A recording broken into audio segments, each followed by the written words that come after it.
కేరళలో ఉన్నటువంటి మల్లాపురంకి చెందినటువంటి మహమ్మద్ సనూఫ్ అనేవాడిని ఎయిర్‌పోర్ట్‌లో దిగ్గానే అరెస్ట్ చేశారని చెప్పుకున్నాం. కేంద్ర దర్యాప్తు బృందాలే ఎన్ఐఏ వాళ్ళే అరెస్ట్ చేశారు. వాడు సౌదీ అరేబియాలో కూర్చుని పహల్గామ్ ఇన్సిడెంట్ జరిగినప్పుడు 26 మంది పర్యాటకుల్ని చంపినటువంటి సందర్భంలో వాడు వాగిన వాగుడు ఏంటయ్యా అంటే ఆహ్, ఇది ప్రపంచంలో ఈ ప్రపంచం మొత్తం మారబోతోంది. ఆహ్, ఇది ప్రపంచం మొత్తానికి ఇప్పుడు ఇట్లాంటిది జరగాలి. మన మతరాజ్యం రావాలి అని వాగినటువంటోడు. ఆ తర్వాత ఎప్పుడైతే వాడి మీద కేసని తెలిసాక ఇప్పుడు క్షమాపణలు వేడుకుంటున్నాడు. ఏంటంటే, సోదరులారా పరిస్థితి ఇలాగే కదా! ఇది పూర్తి స్పృహతోనే పోస్ట్ చేసినట్టు. సోదరులారా పరిస్థితి ఇలాగే కదా! ఆ కాఫీర్ చనిపోయాడు మంచిదే. ఈరోజు కాకపోతే రేపైనా సరే మనం కాశ్మీర్‌ని స్వాధీనం చేసుకుంటాం.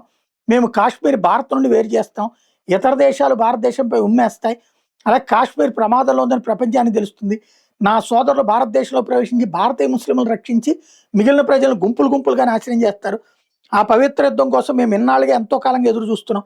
భారత సైన్యం మమ్మల్ని చంపొచ్చు, కానీ మా స్లీపర్ సెల్స్ గుప్త కార్యకర్తలు మాత్రం మీరు అంతం చేయలేరు. మా సంకల్పాన్ని గాని, మా లక్ష్యాన్ని గాని ఎప్పటికీ నిర్వహణ చేయలేరు కదా! లేదా చెరిపేయలేరు.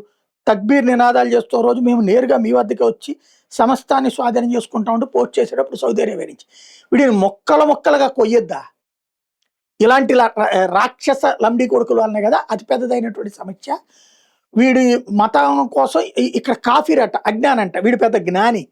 ఈ జ్ఞానిని ఇప్పుడు తీసుకెళ్ళి వాడి జ్ఞానం నేర్పుతున్నారు.